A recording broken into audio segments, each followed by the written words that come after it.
Some viewers may find the following video disturbing. Viewer discretion is advised. Hey everyone, welcome back to Board Games Unlocked, and Brad and I are continuing our top 100 games of all time. And by all time, I really should start putting the all time in quotes because it's like it rapidly changes. And because we never do these all at once, like by the time we get to like the next segment, it's just like, yeah, this is different already. But oh well, that gives us more reason to do it later. And this will finish off the shitty half of our lists. Right, that's true. Really, it's like, yeah, the top 50, like 51 and higher, we're just scratching. I just kind of look through Board Game Geek and picked games. I haven't even played them. Anyway, so this is going to be a fun segment, I think, because I have one that fell, two that rose, and the rest are all new. Damn. I have two new ones, three that rose, and five that went down. Yeah, like I said, this top 100, it was significantly less read, which made me happy. But the ones that fell I think they have seemed to have fallen dramatically. Right. So let's get started with my number 60, which last year, it was new last year, so it was number 73 last year, and it rose, and mainly I haven't even played it like since then, but mainly because I more appreciate like this game. So as I was comparing games like to it, I was like, no, this actually is really, really good. So it is Feast for Odin.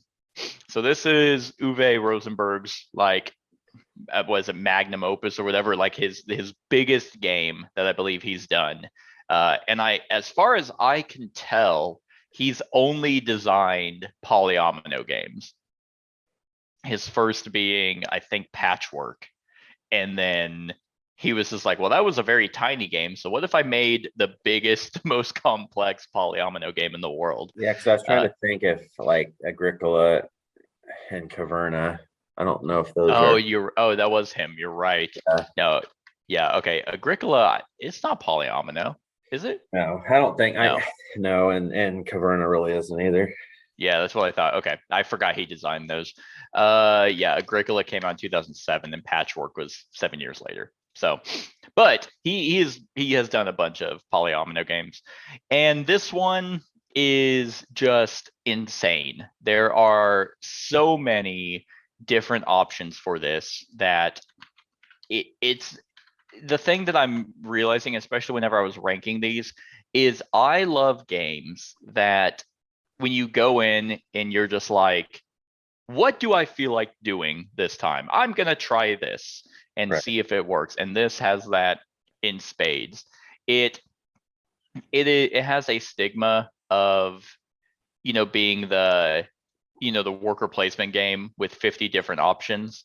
Right. And theoretically that is correct, but they're mainly broken up into categories. So it's not, and like the categories, like the abilities just get better. They're more expensive to do, but they're better. So that's kind of where it is. And you're never going to do all of them. So if you just give people I'm not saying this game is like easy to teach or anything, but that stigma does kind of hold it back from, I feel like, a lot of people playing it more than they should.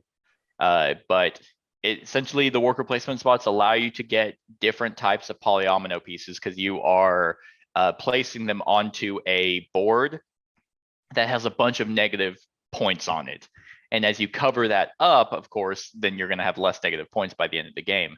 And if you do happen to fill it up, then you can always like set sail and conquer other locations to get you more boards, which then gives you more points.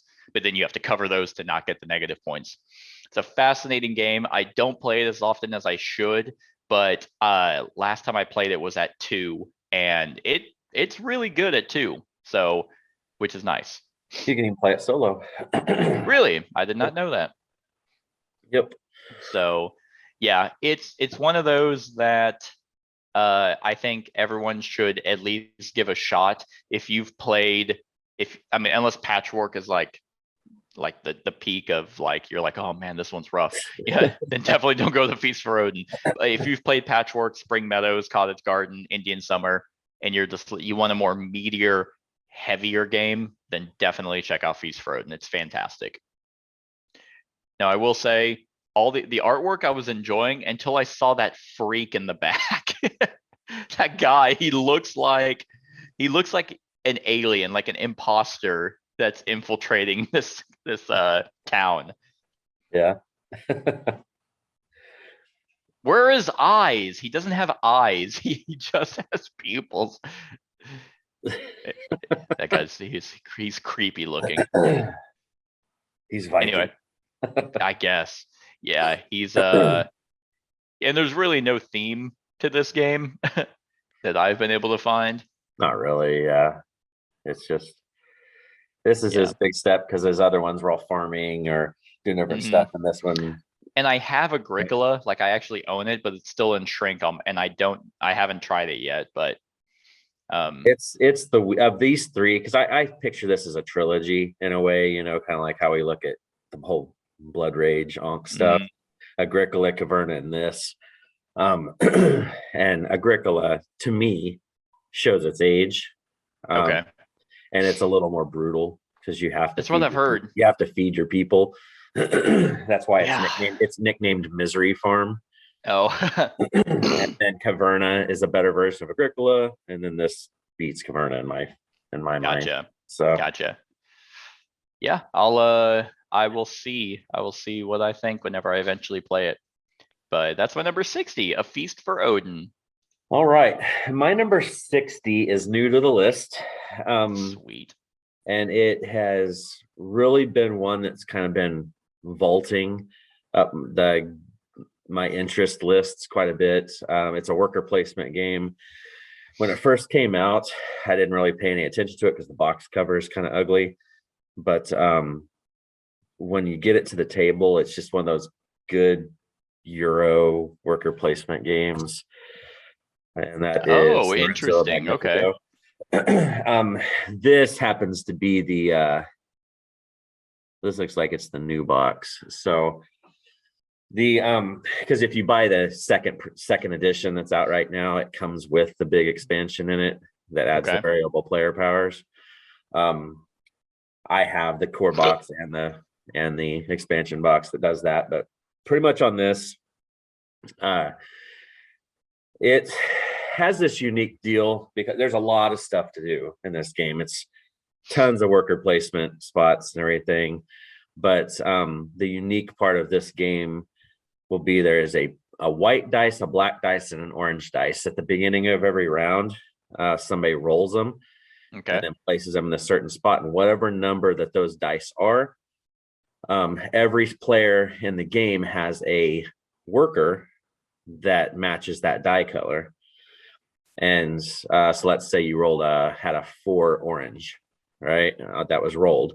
Your orange worker, everybody's orange worker counts as a 4 for whenever they're placing, because a lot of the spaces require certain pips to do stuff.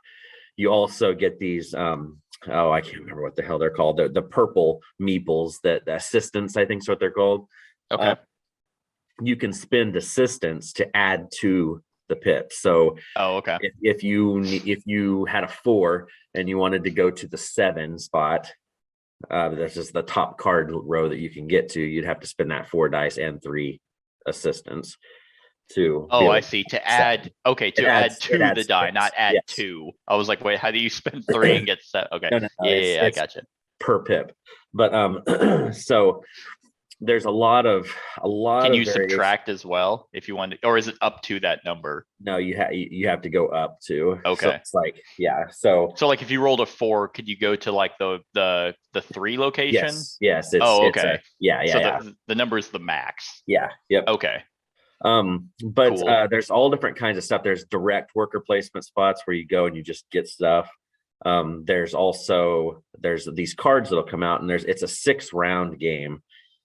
So there's 4 different rows of cards that will go out in different colors. There's green, yellow, blue, and purple, all meaning different kinds of things. And a new set of 4 cards will come out at each round. That's kind of set your timer, so you know when the game's coming, because they change in complexity.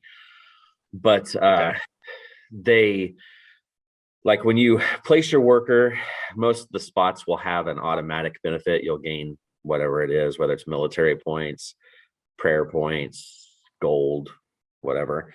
And then you also get the card if you go up to that part. You'll have your own little dashboard that's in front of you, and it's got kind of a set collection thing, because the blue cards are people, right? And those people give you special benefits, like they may be a constant +1 to all your dice, and stuff like that. But if you get a certain number of blue cards, you get these bonus points. I can't remember the exact number of blue cards you need to get. Then the purple ones also give you different things when you pay for them. But on your board, there's a production stuff. So like the yellow cards, when you buy them, they'll go across the top part of your board. And when you activate certain areas, all of them fire that you have on there, that the dice number that you're using lets it fire, I guess, if that makes sense. And then there's the green ones, which you also place on your board, and those will also fire for all of them that your dice number meets that number. But the further in the green row that you go, you have to have more military power to keep going that farther. But the further you go to the right, the more victory points you get at the end of the game. There's just a lot of freaking ways to get points in this game. Yeah. But all that being said, it's a good game. I mean, it's really solid with all the choices that you get. Plus, it's really satisfying when if you get 5 or 6 cards on your player board that's yellow or green, and you happen to have a nice big 6 or 5 or something, and all those cards fire, you just bam, bam, bam, bam, bam, and all those things fire in your engine, That's you get really all these cool. resources and stuff. So the box cover does nothing for this game, but no, it looks pretty bad. But it's a great one, and the expansion just adds the variable player powers and some modules and stuff that just add more to it. And the game itself comes with a mini expansion in it that adds these leaders, I guess, and they're difficult to get, but they also give you a lot of stuff when you use them and stuff. But yeah, I mean, this is one of those that's going to keep climbing as long as I can still keep getting it to the table. Yeah, it's a fun one for sure. Yeah, and you said the second edition adds the expansion. Yeah, it has big box. Oh shit, what's the name? I can't think of the name of the expansion now. I'm looking it up right now. Houses of Renaissance. Is that it? Yeah. And that's, it was a big box expansion, but now it's included in the second edition. That's why the second edition is so much more. I see. Okay. Yeah, I might have to give this a shot. And Simon, when this first came out, this was like Simon's first non-miniatures board game. Like they helped with it, But yeah, it's definitely one to shoot for, because it's a fun one. Okay, sweet. Yeah, that sounds really good. All right. My number, where am I? Right here. Okay, my number 59. Let's see, is it higher? Well, I don't know. Actually, it might be the only one on here. Oh, I can't say, I'm not. Anyway, it's new to the list. Came out in 2021. And I'm very curious to see how this one and the other iteration of it, how they kind of start to compare as the years go by. Because they do play differently enough to warrant having both in your collection. But this is probably one of the closer comparisons that if someone didn't want both, I'd understand. And that is Dinosaur World. So the other obviously iteration is Dinosaur Island, and like I said, they do play differently enough. And Dinosaur World is very, very fun. It basically is, so Dinosaur Island was very like you were really into the very specific rides that you were putting into your park, and then you had to deal with the patrons that were going in. Whereas this one is you do build your park out, but it's almost kind of like it's not as specific. Like you do have your tiles, and then you have your overall park that there's a new phase where you move your Jeeple around and giving tours, and that's how you get your excitement. That's how you get your fame. But what's fascinating is they have a mechanism that each ride, and that's how you activate your attractions and stuff like that, is you go there and you take people on those tours. So over the course of the game, you can increase how far your Jeep can go, therefore activating more stuff. But the interesting mechanism in this one is that they have these very, very tiny, it's so stupid, boredom tokens. Like, I'm not kidding when I say they are tiny. And for each time you activate them, you get a certain number of excitement. Let's say a attraction gives you 4 excitement. And when you use it, you put like a 1 boredom on it. So now if you activate it again, it's giving you 3 excitement because it's 4 minus 1. Then now it goes up to a 2. So it represents that people are like, yeah, we've seen this one before. So like you can take people to your security park and you'll get 1 excitement. But then if you go and activate it again, then you're not getting any, which makes sense because no one cares about the security of the park. It's like the first time they're like, wow, so that's how they keep the dinosaurs in check. Second time they're just like, can you let a dinosaur out maybe? Like it's a really cool mechanism. It's just very fiddly. That's the only part about it that I hate.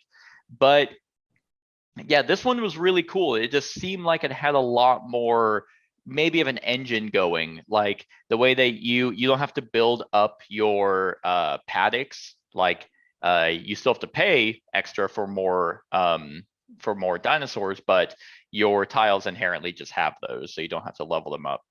But if you have played Dinosaur Island, this is going to feel very familiar. So I kept saying this one was easier to teach, but Kat made a good point in our discussion, and she was like, well, it's because we've played Dinosaur Island, and we're playing with people who have already played Dinosaur, so they already know kind of what to expect. So you just teach them the new stuff, and I'm like, oh yeah, that does make sense. But this feels more cohesive at the same time, because it is just an overall game instead of 4 mini games. It's crazy to me how many people are selling it. Like, though, it's like, I don't know if they bought it, but I mean, there's tons of them online. No, I have been seeing that too. It's also not super expensive. Right. Like Dinosaur Island had the 1 big box expansion, with the Totally Liquid. Right. And this one had 3 small box ones. It had the water, then Ice Age, and Hybrid. But they're very tiny. They just add like a few more tiles, little modular rules, and a little bit new dinosaurs. But this one's a good one. I very much enjoyed it. I do believe this is one of those games you should get an insert for it, because it's kind of it's a table hog, and it's a slog to kind of set up. But we'll see. We'll see how they kind of both compare as the years go by. But I very much enjoyed it. Yeah, I haven't played this one yet. I know one of my friends, he hates Dinosaur Island, but he wants to try World because he thinks he's been told it's kind of gonna it flows better. Right. Like, I mean, spoiler, Dinosaur Island is higher on my list, but it's very close. Like they're both like, I think I gave Dinosaur World a 9 and Dinosaur Island gets a 10. So and then Dinosaur Roar and Right gets a 9.5. It's actually like right in the middle. Right. So yeah, that's my number 59. All right, perfect. All right, so my number 59 is my other new one on this list. And it's on here mainly just because of I've only played 2 different things of this game. So I know it's going to get higher because I love it. And the new part is on Kickstarter right now. Okay. That is Final Girl. Nice. Surprise, surprise. Since I'm a solo player, that this is going to be one of those games. And then I love horror theme. stuff. So that just puts this up another notch. Mhm. I really like Hostage Negotiator. This is better than that, and it's moving up.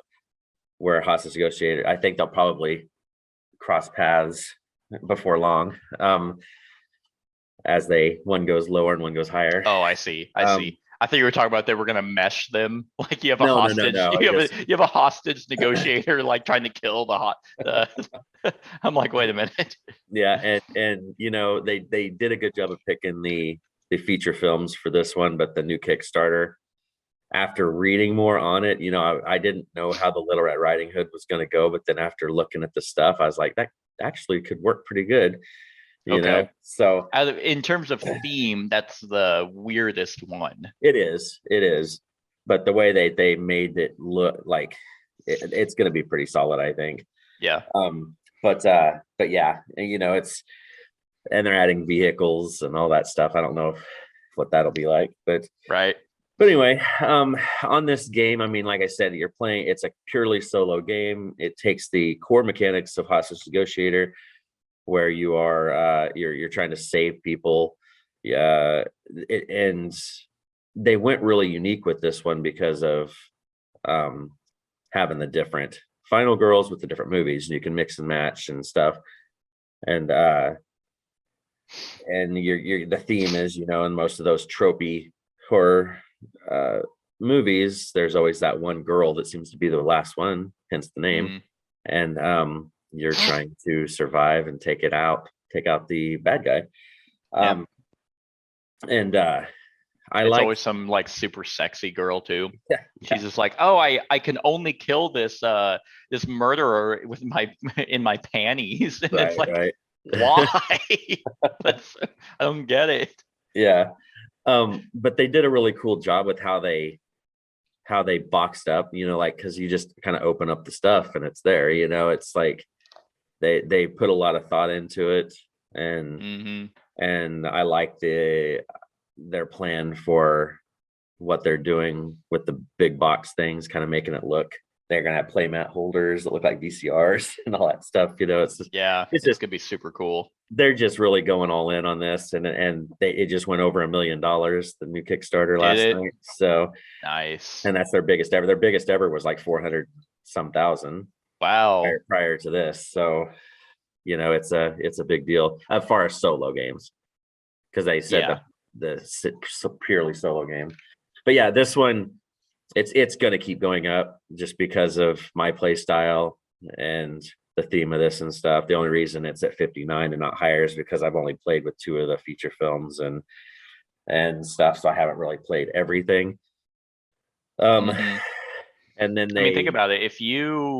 Because you have a location that is unique and you have a killer that's unique, and you know, it's kind of weird though, because it's called Final Girl, and your Final Girl really isn't all that special. They technically do have a special ability, but you have to basically rescue enough people to get it. Right. Yeah, it is kind of strange how they how the bigger variety is not the girl themselves. Yeah. But still, you have a unique Final Girl, location, and killer, and just those 3 things. It's kind of like the modular deck system that Blacklist does. You just okay, let's do Hans at whatever in the forest, you know, the Little Red Riding Hood forest or whatever. Yeah. That's gonna have a totally different experience. Yeah. So this is just kind of the perfect mesh right now, and it's gonna just keep rocketing up, I have a feeling. Yep, I agree. I'm very excited for this one. It is not anywhere on my list because I think I had made the list prior to playing this. I had to, but I had my PowerPoint creator but it well, I don't have that luxury. All right, good deal. Yep, you're right. Yeah, $1 million. That is impressive for a solo only game. Yeah, because if you look at their stretch goals, the one stretch goal, it was like 470,000. That was their record prior. And then that was that one stretch goal. And then when they beat it, everything else. Yeah. Are they doing any more stretch goals? Oh yeah. Yep. They are. Yep. Cool. They have a Give 1.1 us, million right now. what did I want? I don't even remember what films I wanted. I don't know if Oh, they're going to add more films. That's going to be the thing, is because probably not. if the box, they already got that box pretty much filled up. I Oh, would have okay. to So do this. hold on. Here's something cool. If they get to 1.1 million, then they're gonna have an online tool to make your own item. That's cool because I know they have where you can make your own Final Girl. Oh, they do? Yeah, Is if it you go to their online? if you go to their website, they have that right now. Cool. All right. So here's what I'm doing. My first item I'm making, lightsaber. Double-sided dildo. Yeah, well, that's already an item made. You're the final girl. This isn't all the tropes. Can you imagine beating Hans or someone to death with that? And they're just like, kill me, please. Like this is so embarrassing. Yeah. But oh yeah, signature action cards that your final girl can use. Yeah. That was one thing I was hoping with season 2, is like, because Hostage Negotiator actually had different types of cards you could play. Like different combos instead of just the same cards over and over. Right. So I'm sure that'll be in the season 2. All right, good pick. Good pick. My number 58 is new to the list. And this one's going to be very interesting to see how, if it goes up or down. But this is a really good space puzzle game where it's kind of a survival space game where you pick a planet to go to and tasks to complete, and you're trying to complete those tasks. And that is a purple box. Because like it blends really yeah, well. it does. It's unsettled. So this is the second game by Orange Nebula. Their first game was called Vindication. But this one is, like I said, you play as scientists. Like you're not, that's it. You guys are scientists and you are, I think you're just drifting through space and you're just going to different planets. And the game is set up to where you just have each planet has their own box and kind of like their own shtick about them. Think of like Star Wars is like Hoth is a snow planet. You have Coruscant, which is a city planet, and then Hoth. I already said Hoth, and then Kashyyyk is like the four. Anyway, so like all those different types of genres. This is the same thing, but so you go to a planet, and then each box has 3 levels of tasks that you can complete. So it's just kind of different puzzles you have to do and objectives to win the game. So yeah, and basically you set out, you organize it all, and each planet, like I said, is completely different from one another, which is really, really cool. And you're just trying to fulfill whatever objectives they need. And once you do that, you go to the next one. It gives you something that the planet is doing to try and kill you, basically. And you're trying to survive. It's basically based off of, it's like dice action selection to, you utilize dice to do actions, but those dice eventually go down in kind of your stamina. And as you do more and more actions with low pip values or no pip values, then that increases time. And as time cycles, you start losing stamina. And once everyone is exhausted, then you die. And that's how you lose. I have done 2 planets. There was the first one I did, which is the one they recommended. I think it was called Winora, is the fungus planet. And as you're walking through, going from location to location, you're kicking up spores. And the spores, if you start your turn, you get a hallucination, and you can draw hallucination cards, which are detrimental. So you're trying to get rid of those. It can be very thematic. The rule book is pretty good. It very much wanted you to evoke role play and theme into the game. I don't think the game inherently brings that out of people. So it's not so bad that you're just getting nothing from it, but you do have to put a little bit of effort into it. So it's kind of like it's a partnership kind of. The game gives you a little bit, you got to put a little bit in, but you can have a really fun experience. my biggest thing whenever I did the discussion was this game is only going to be as good as long as they support it. Those planets will get stale. I can see there are I think six out, and they're going on Kickstarter again for more, which is exactly what they needed to do. And so as more planets come out, if they can find ways to just constantly keep these planets exciting, because like once you play all 3 tasks of a planet, then you're like, all right, don't need to go back there ever again. Mhm. They should probably find ways to keep that alive, and I mean I believe they can, but we'll see how this goes as the years goes on. But right now it's a very solid puzzle planet survival game. So so that's why it's my 58. All right. Well, my number 58 was 77 last year. It jumped up mainly because I actually got to play it this year earlier or Nice. last year in 2021. And we talked about it earlier. This is the second game in the Uwe Rosenberg trilogy, as I call it. And I definitely, this one to me kind of killed Agricola, and that is okay. Verna. Because you still do your farming and stuff. This takes a lot of the positive parts of Agricola, and then adds more to it. Plus in Agricola, you're dealing with these decks of cards that you do stuff with, and this one, instead of cards, you're going to be running tiles and stuff, like building tiles and everything. But I think I would like the cards better. I tend to like card games better.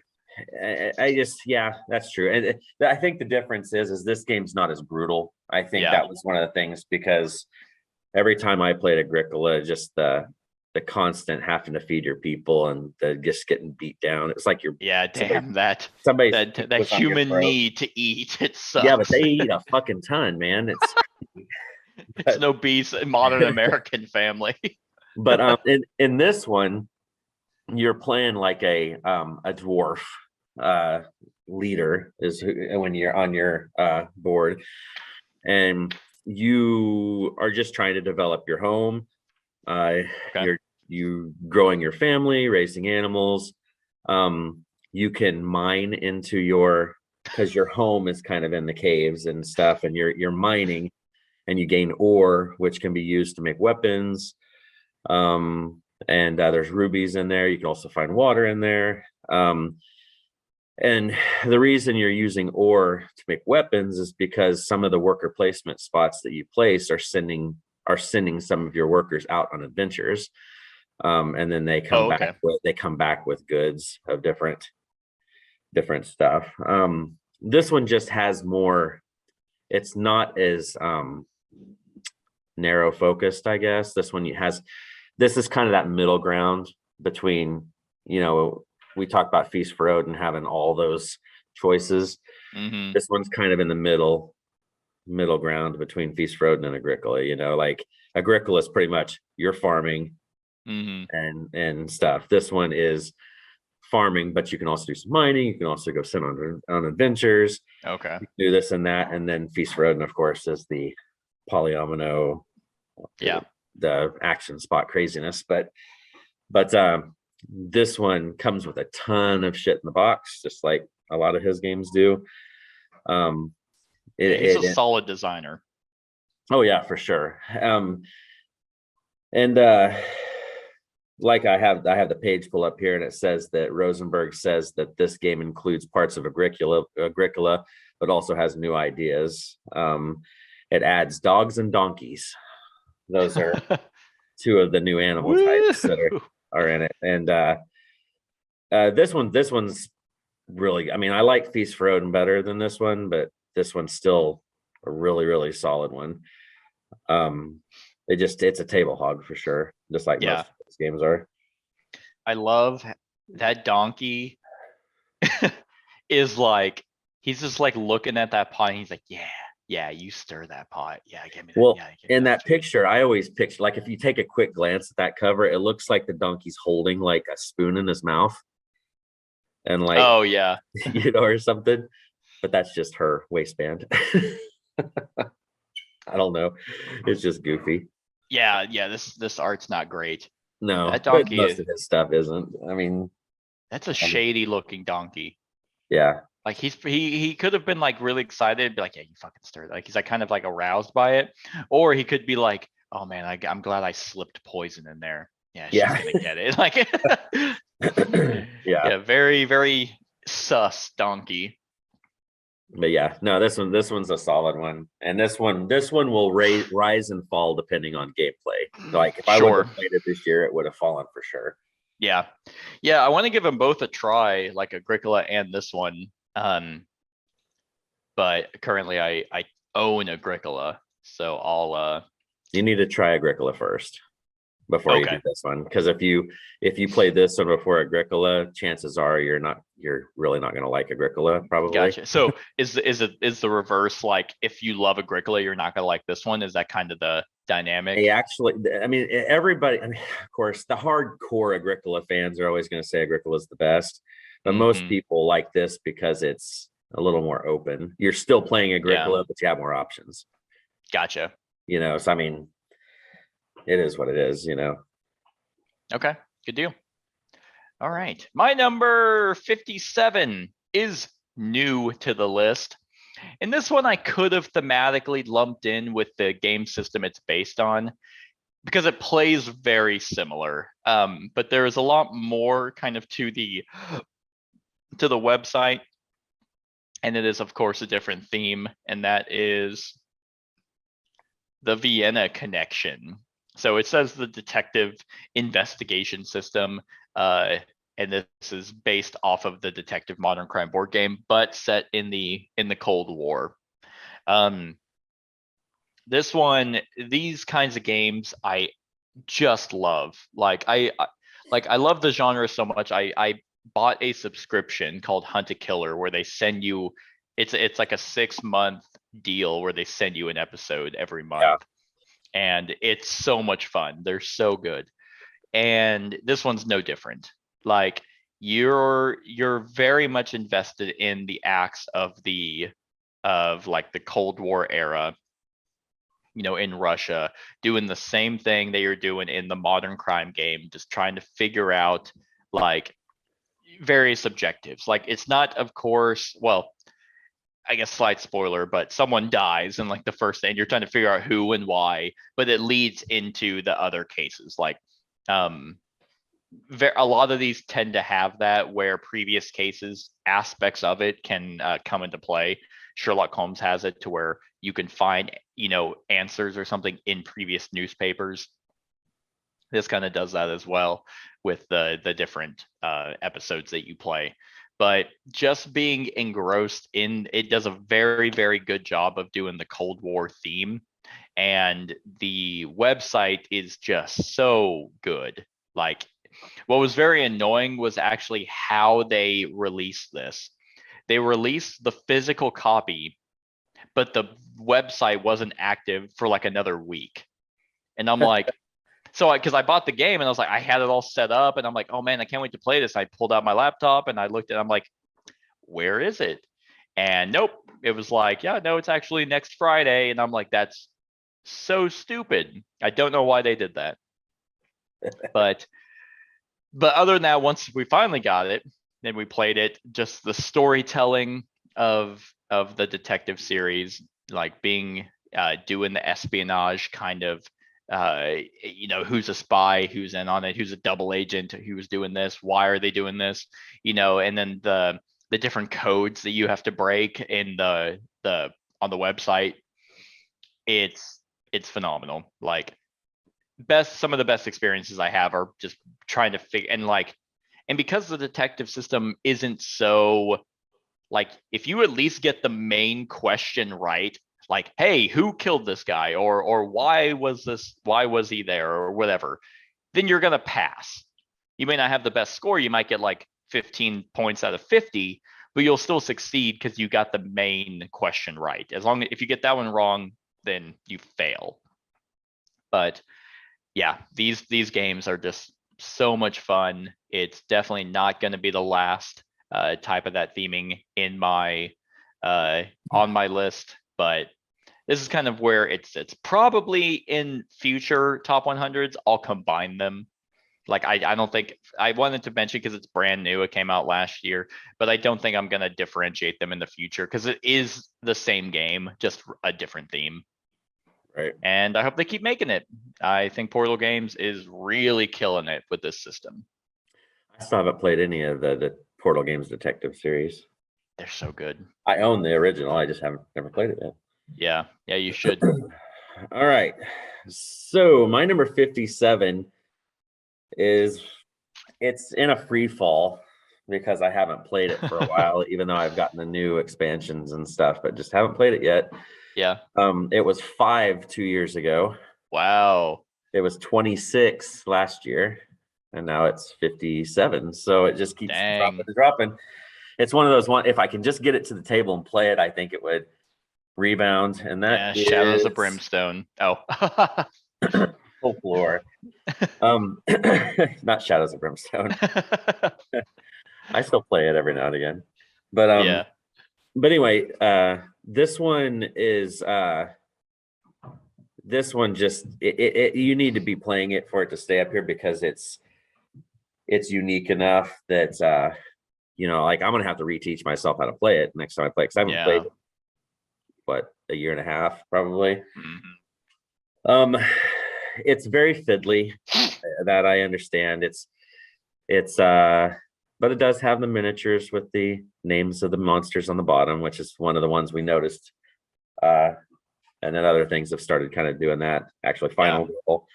I'm sure there's others, but this one was one that it's a story-based campaign game. I like it because it takes place in, it's like the whole European folktale stuff. So it's got different kind of monsters that you're going through. Plus, I like that the heroes that you get to choose from aren't your traditional heroes. They're they're unique types.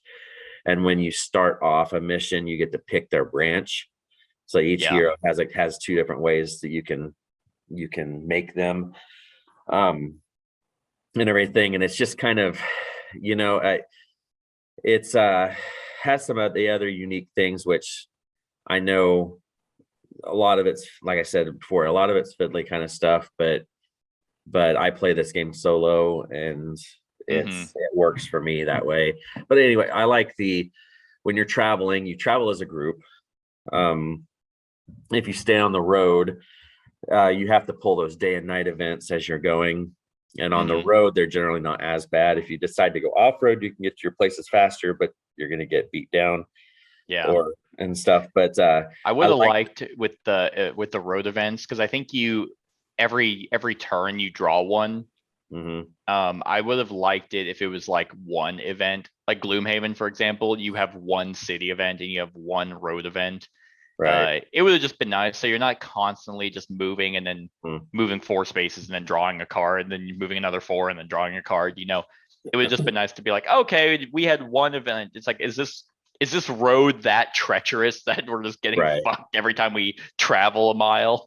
Yeah. And what I thought was interesting about this game was because there's 2 different types of battle things, like when you're on the roads, there's the skirmish battles, which are just quick. You just pull the monster card out and there's no miniatures. You just fight the thing, and you're rolling dice, doing the dice, the percentile dice and all that jazz that you're doing.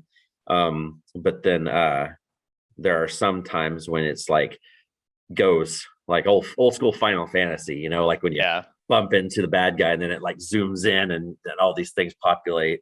And that's where it starts getting more fiddly, because then you have to pull out the game mat, set it up and play it. What this game desperately needs? This theme is so good.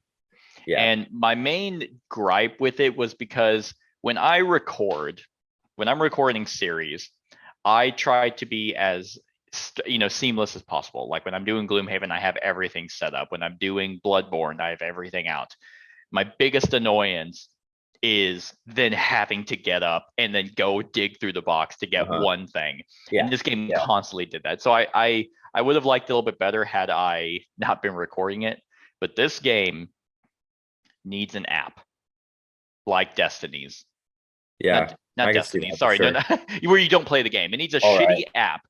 No, like Descent. Yeah. Like imagine Descent Legends of the Dark, but this theming. Like it would sync so well because it would manage your recipes, it would manage your events, your travel time. Like, and if all you did with this theme was if you could keep the characters and the encounters and the story-based decisions, if you could just keep that part and you didn't have to mess with the traveling and the fiddly, you know, things and the events and the recipes and all that, if you didn't have to keep track of any of that, it would be so good. Yeah. And they went because the character creation is cool because the branch off where you can choose kind of how they go. When you go to the towns, different heroes have certain things they're able to buy where other ones can't. Yeah. And also I like the ghost mechanic. That was always kind of neat. Like if you perish, then you come back as like a ghost character and you can kind of, you're still around there and you can go and get revived if you go to the church, or if you die as a ghost, then you're in the, what, I can't remember what they called, the void or something like that. And all that stuff. Yeah. I can't remember. I think could you fight as a ghost? You could do stuff. Okay. I mean, I can't remember. I don't think you could actually fight. I think you could help or do stuff. Like I said, it's been a while since I played it. That's why. Right. No, the items were super cool. The unique, because like each character had like their own like items you could get. And like I played the magician and I was like an illusionist and I could get like a cane sword and a top hat and a cape, and it gave me like all these different like abilities. And I'm like, this is so cool, but it's a chore to play this. It is. And that's why I haven't gotten it to the table a whole lot. Right. Especially now it's a flooded market of these kinds of games, and the rest of them are just as good and they're streamlined. Well, and I do like, because with the last Kickstarter, the Spire one, Follow the Spire or whatever, it also came with that big monster box. That was kind of very, it had all the drawers for the monsters and everything. So that was well, they didn't fit. I remember that being a gripe. Mine did. There was one that was kind of iffy. Yeah. Well, it's because they were like of that cheap plastic that you had to boil to fit. And so so there's just, for me, there's a lot. There's some really, really good things this game has going for it, but a ton of kind of bad and fiddly stuff that kind of just made me get rid of it. Yeah, so this will be one of those, if I don't play it by the time we do this list next time, it'll probably be another 20 or 30 down, probably. Yeah. But hopefully by then they do a Folklore second edition and it has an app. Maybe. I don't know. Doubt it. If this company would go in to that, because that would be an expensive app, I'm sure. But it would be. But imagine if they were like, hey, like if they just found the people that I'm like, this feels like Descent Legends of the Dark, but with a European Gothic horror feel. And I'm just like thinking, yeah, everything that Descent does, this game has, but it's physical, and that's annoying. Yeah. So who knows? Yeah, never say never. I don't think they will, but if they were to go that route, I would immediately jump back in. I would be surprised. I haven't heard if they're even going to be doing any more. I mean, it has its fans, and I know that the Fall of Spire got delivered not too awfully long ago, so maybe they will make another one. I don't know. It makes a lot of money whenever they do it. It's just yeah, they don't have like a whole lot they have their Of Dreams and Shadows, which is gorgeous artwork, and then Champions of Horror, which I thought was just kind of lame, and it kind of was kind of bad. But yeah, we'll see. We shall see. But all right, well, good deal. My number 56 is new to the list. And it's one that we actually talked about a little earlier today. This is another polyomino game, a little bit more accessible than Feast for Odin, but with a bunch of different mechanisms that are very delightful. This is a wonderful theme, and it is the Isle of Cats. One thing I did mention in our other top 10 that we did earlier was the box lid says like place cat here because it's a box. And so my run through, I tried to have Zelda stay in the box, and she didn't. Got out immediately. She's never been a box kind of cat, Right. but it was very adorable. So Isle of Cats is like I said, a polyomino game where you are trying to rescue as many of these fantastical cats off this island because someone is trying to kill them. And you utilize green cards that give you like, it's like movement. It gives you boots. It's been a second since I've played this, but I remember you have like movement, but you also have baskets, and you need particular types of baskets to let you get a certain type or a certain amount of cats that then let you place them onto your boat. Your boat is organized into different rooms, and each room that is not fully covered is -5 points. So you're trying to place these, of course, in a particular position so that you're covering up every aspect. It also has rats that are -1 point if they're not covered. But whenever you are drawing cards, you can draw, there's green cards, which are your baskets and the like, and treasure. And then you have blue cards, which are objectives that you're going for. And whenever you're taking these objective cards, you can keep them for your own personal objective, or you can discard it and it becomes a public objective. And that public objective now, it's just a very interesting mechanism to a scoring system that I don't think I've seen anywhere else. But there's just so many different ideas that are in this game that flow so well together because you're managing resources as well, getting fish, and it's like, so you have resource management, you have objective scoring, you have card management, and you have polyominoes, and it's like, well, this feels like it shouldn't work for some reason, but it really does. It's a delightful puzzle. Just, I wouldn't necessarily say a point salad, but Right. just as much as scoring victory points as you kind of do in Feast for Odin, this kind of has the same idea. Right. So I think it's a very pretty game, very satisfying in every aspect. This is one of those games that whenever you're playing it, you're just, I feel like you're taken aback by actually how good it ends up being. So whenever they went back on Kickstarter, I jumped in on that to get the Kickstarter stuff from the first one and all the extra expansion stuff. But yeah, I need to definitely try this one. This isn't going to be a deal, but doesn't it have a solo mode? I think so. Not to say that'd be the only reason I'd buy it, but I'm just curious. Let's see. Isle of Cats. It does say 1 to 4. So okay. 67 people recommended that one. Yeah. So I know that my wife would like this one, I think, with it being competitive and with cats. So it does have it does say cat setup. If you have a pet cat, you should place it here while playing the Isle of Cats. That's what's on the inset of the box lid, which I thought was and it's like a target. It's really funny. So quick question with this. Oh, go ahead. I'll let you finish what you were saying. No, go ahead.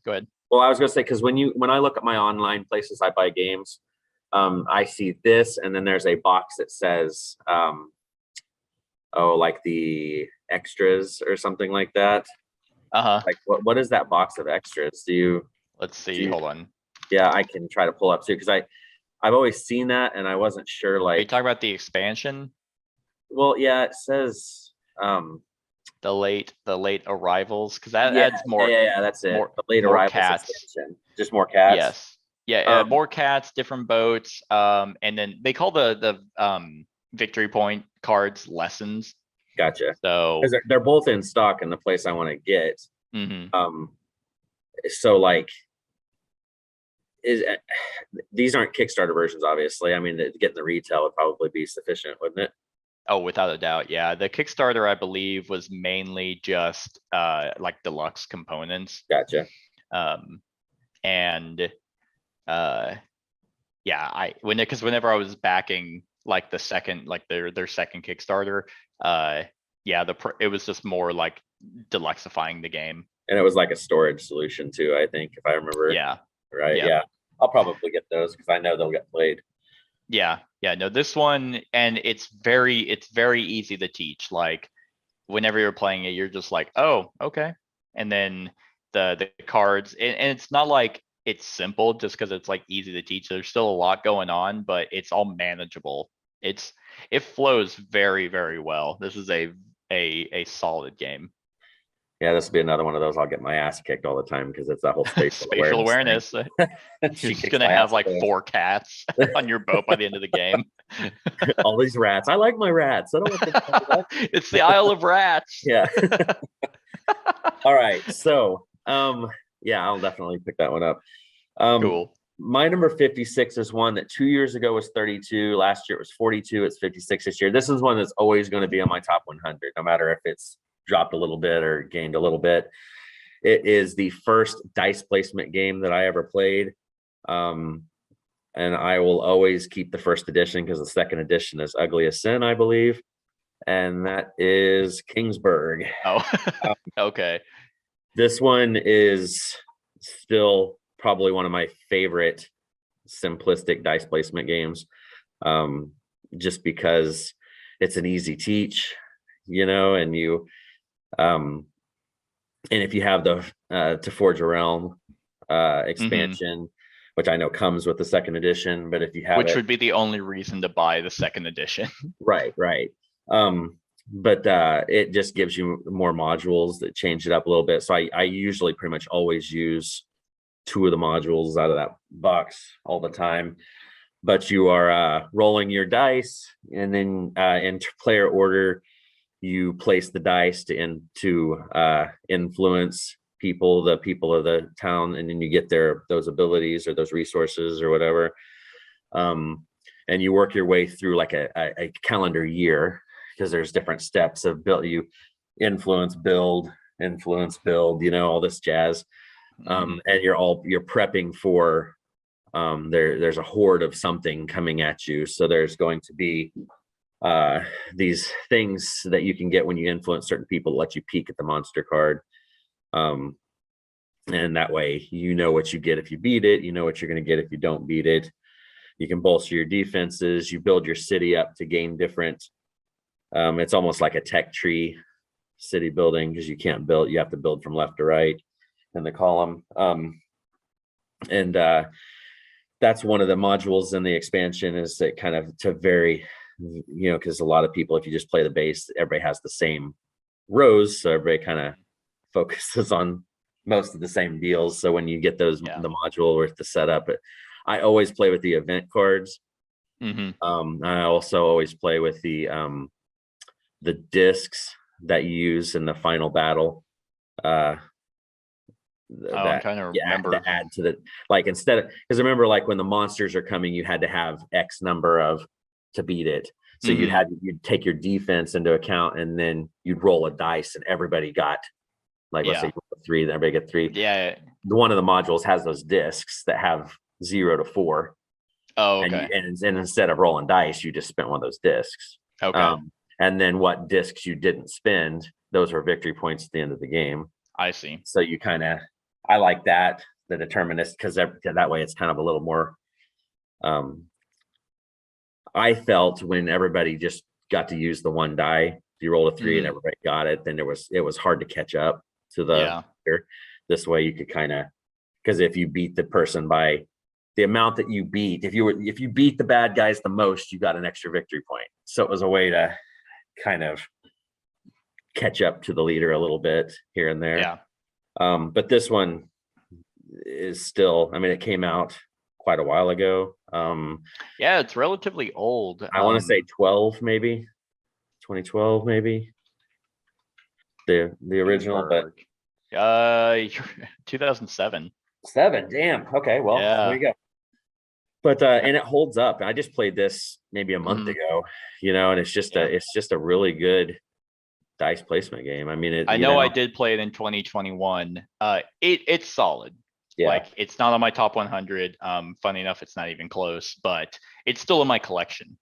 Like yeah, it's like, yep, nope, this is a good dice work replacement game. yep. So anyway, that's my 56 Kingsburg. Awesome. All right. My number 55, almost middle of the pack, went up. In 2019, it was 49, and in 2020, it was 77. So it jumped up quite a bit. Mainly, once again, this is a similar issue to like a Feast for Odin, where I haven't played it like super recently, but as I was comparing, I'm like, this is a really good game. And I've only played this version. I have not played the other one, excuse me, that this was based off of. And that is Roll for the Galaxy. I obviously I haven't played Race for the Galaxy, which I have a friend of mine. He mentioned he played this one and he was very impressed with it. And I think he said he likes this one better than Race, but he also likes rolling dice. I know that it's pretty definitive. Like you like one or the other. Mm-hmm. Like there are the fans of Yeah. race and there's fans of roll. So Yeah. It probably comes down to which one you've played first. yeah. Is the one you're gonna stick by. But yeah, Roll for the Galaxy is a oh man, what I can't even really like it's I'm trying to think of the genre that it is because I was gonna say dice work replacement, but it's not. Um it's space exploration, Well, and it's but it's action following too, isn't it? Isn't this the yeah, one where you follow other people's actions, yeah. possibly? So you have let's see, it is in space exploration, science fiction, civilization, I guess, economic. Yeah. So essentially, you have these different colored dice that have different faces on them based off kind of what their jobs are supposed to be. Like the soldiers are red and the scientists are green and things like that. And you have 5 different actions that you have behind your screen. Or yeah, the actions are different, but everyone has the same ones that they can do. You can get resources, you can explore, you can get technologies and things like that. Anyway, so you have your dice in a cup and you roll them, and based off the faces are what you have to assign to one of those 5. That's the action that you are specifically going to be doing. Like you are guaranteeing that that action is getting done.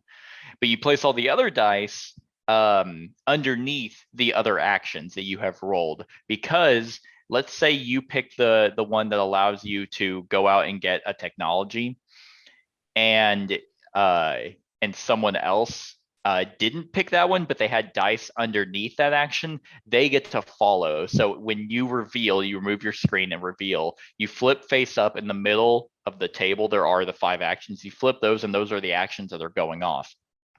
So it adds an element of trying to read what your opponent is most likely going to do, because you want to be as efficient with your dice as possible.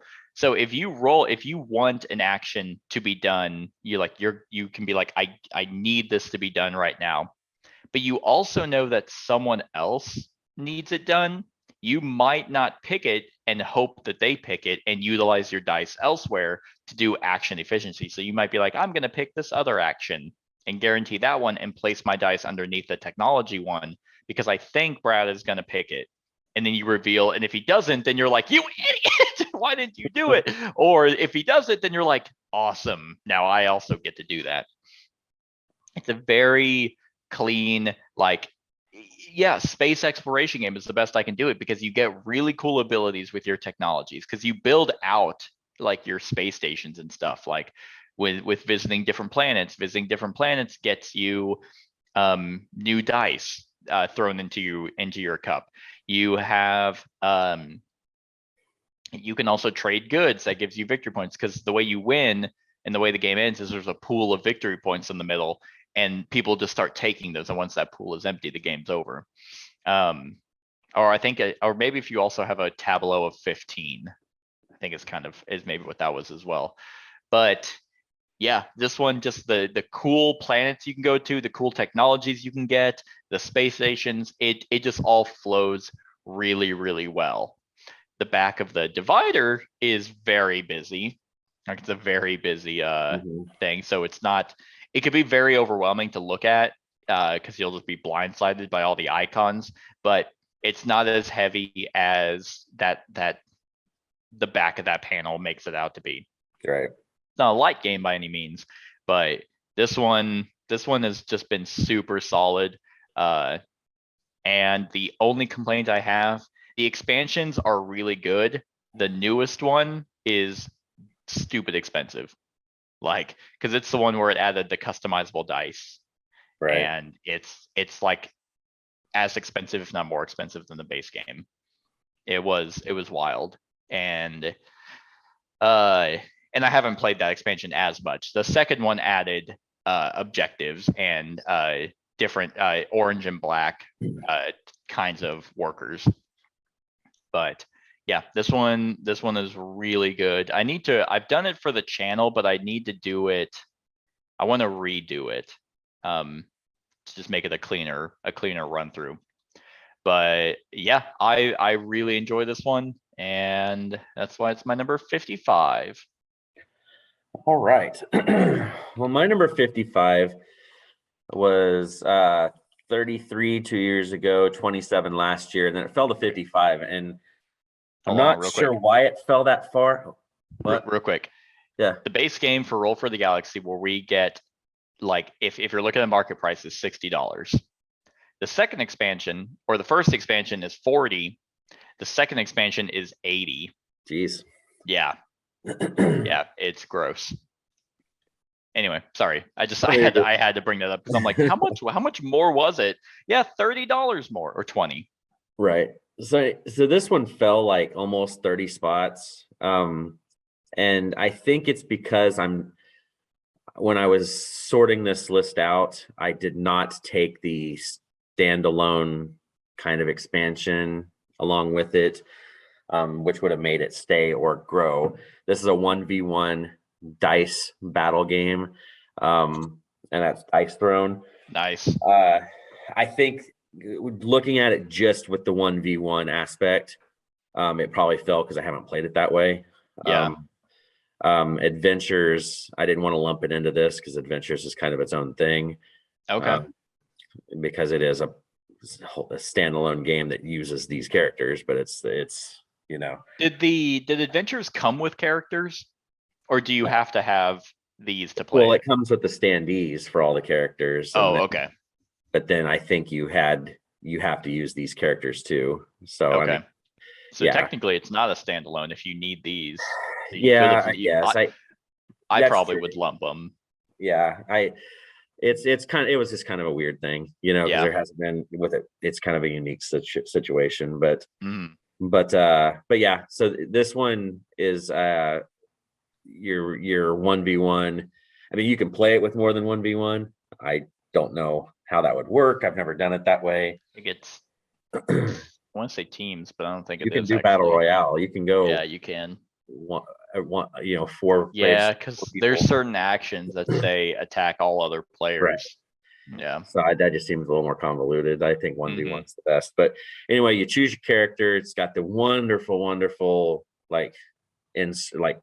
tray for each character. You just open it up. You pull out the dashboard, throw it on the table, shuffle your deck. Bam, you got it. Yeah. And the sleeves are so good. Yeah. Like, I love. Actually, I don't have any of the sleeves. Oh, your cards are sleeved, I'm assuming, though. I sleeve them in my stuff, but I didn't spend all that. I love having because it's the artwork of the character. Yeah. So I just love having that. I'm always hesitant on those kind of sleeves, and I'm sure I haven't messed with these, but I've bought sleeves for certain games before where they just weren't as good a quality, or when they tear, then you don't have any replacements for it. That is the rough part is they come with so the quality of every game that I've gotten has been really good sleeves, like thick, very nice sleeves. Mm-hmm. However, you're right. They should come with 3 or 4 extras, and some of them do. There's been 2 games that I've gotten them that they had just enough. Right. And I'm like, okay, well, good thing I don't play these games all day, every day. Right. And I have so many of the kind of sleeves I buy. I just use my clear sleeves and Yep. that way. I don't tend to keep a plethora of sleeves around. I Yeah. just buy on demand. I think I have had at one time about 8,000 of those one sleeves sitting in boxes. God. But I mean, it's anyway, nice. You bought in bulk. yeah, for sure. But yeah, this one is just, and obviously they're coming out with the Marvel Dice Throne. But these characters are so unique. I've often considered buying those Geek Up bits that are on BGG because they have the I bought season them. one. Oh, you have the Yeah, I did get season one, them. season two. Yeah, they always look really neat. They barely fit in the game tray. That's the one reason. That was one thing I was hesitant on getting because I wasn't sure if they would or not. They do. Okay, that's good. Some are a little more difficult than others because they have, and I think there was actually, oh man, I think there was like 1 or 2 fighters that they didn't have the Giga bits for. I want to say the Probably the Treant and the tree, because those are 2 that came out separate from season 1, season 2. They were like add-on characters, so they're eventually gonna put those out. They've said that. Because I was wondering because they had the tokens, but they didn't have like the spirits for them. Yeah, I think they'll put them out eventually. I think what I remember them saying at one point. But okay, good deal. But yeah. So anyway, there isn't much more really to say. It's a great 1v1. You have your own deck. You have the marble dice are nice. It's just your dashboard has everything on it that you need to know. It just makes it awesome. How everything's just right there in front of you. So yep. This one is it was earlier on my list. It was number something 70 something 75. So literally 20 spaces lower than yours. But go ahead. I was gonna say, but with this one, I'm doing a tournament, and it does feel like there are clearly better heroes than others. That could just be, I mean, because it is a luck game. Like there are ways to mitigate it, so therefore it's fun. But you like. I have had many of you remember how I was talking about BattleCon and how it always kind of comes down to the wire. Right. I've had games of Dice Throne where it's like, yeah, I still have 50 health and you have none. Right. Like it's happened. And I never feel like I earn that. It's just like, oh man, look at that, I rolled. But that's just kind of the nature of the game. You just don't go in. It does not have the same mentality as BattleCon. I picture this. I almost put this in the same realm as like a Magic.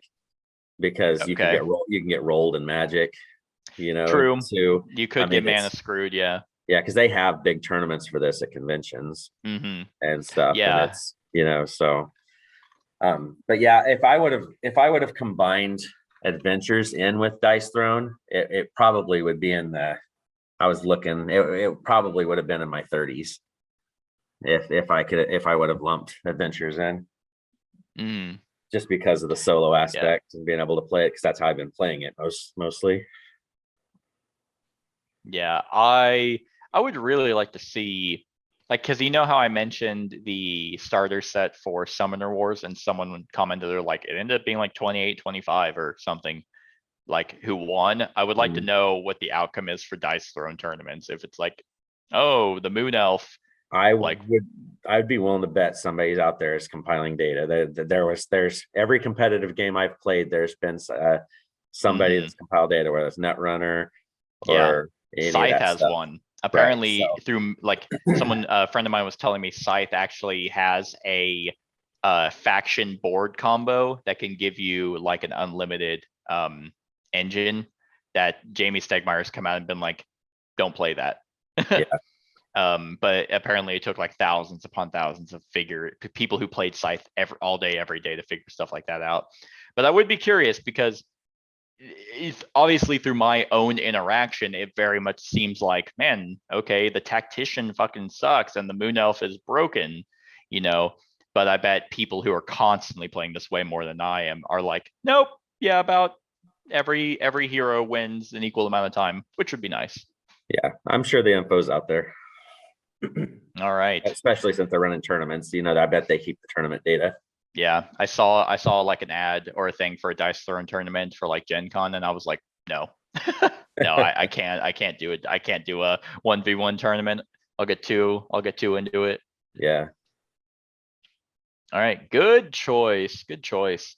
Okay, my number 54 is the only one in this segment to have fallen. So it's ass. Like it couldn't even keep up with the rest. No, it barely fell. In 2019, it was 29, but last year in 2020, it was 51. Oh, So it okay. fell 3 spots. But this is a card constructing game and it's a deck builder where you kind of share your deck and you share your cards. It's a very strange competitive game, but it's very fascinating. And that is Edge of Darkness. God, this cover is just so pretty. Yeah. Yeah, this is a very big box Kickstarter card game by AEG and none other than the late and great John D. Clare as the designer. The late great. Is he dead? Well, he probably wishes he was by making all these fucking card games. He's like, I can't think of any more. Like, I know. As soon as I said that, I'm like, I think that's supposed to mean that he's dead, but he's not. No, this is a really unique one because you're playing guilds in Fantasy Kingdom. I can't think of the name, but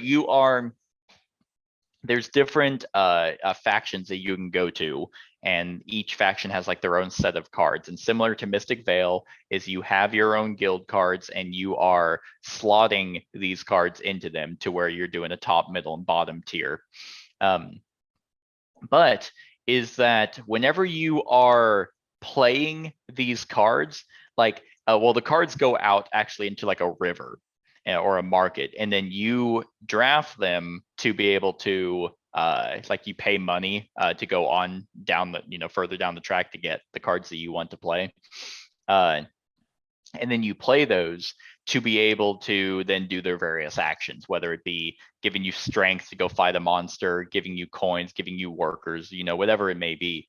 But what's really cool about this is that your cards are not necessarily yours. Like, you are deck building, but you're not in card crafting, but not specifically just for your own use. So if I make a really good card, you could theoretically use it. However, for each section of that card that you use, you pay that player a coin. So if it's my card, you would pay me. If you wanted to use all 3, you would pay me 3 coins to use it. And Right. then whenever you discard it, it comes to me. So it's not like it's not like Twa or Black Angel where you roll dice and you may never get to use your own. You are guaranteed to use your own cards. It's just that someone else might also be able to use them. And I find that extremely fascinating because it's just an extra element of kind of like a unique deck builder. And then the cube tray is really cool too, because you want to utilize certain areas that give you protection, because for how powerful your cards are, you're pulling a lot of cubes out and you're dropping a lot of cubes into the tower. And there's 3 sections of this tower that are holding 3 different enemies. And if I can't remember how many cubes need to be in a tray, but if the majority of them, if it breaks and the majority of them are your color, you're the one getting attacked. And if you don't have any protection, then, because you can get a certain amount of victory points for having a high defense, but you start losing victory points each time you're unsuccessfully defending. Right. So there's a lot going on. The game looks busier than I think it is, but the card crafting system is very neat. And there's so many different guilds to put in, a lot of different strategies, a lot of combinations. It's John D. Clare, so Mystic Vale has this as well. Think of this as a more extreme Mystic Vale. You are doing more than just deck building. Like in Mystic Vale, that's really all you're doing. Right. Edge of Darkness, you're doing that as well as like area control on certain sections, and then fighting monsters and gaining victory points and money that way. And then they have one expansion for it, Edge of Darkness. Oh no, they might actually. No, I think they just have the two. Well, they technically have guild's power, which give you your guild its own unique ability. But Right.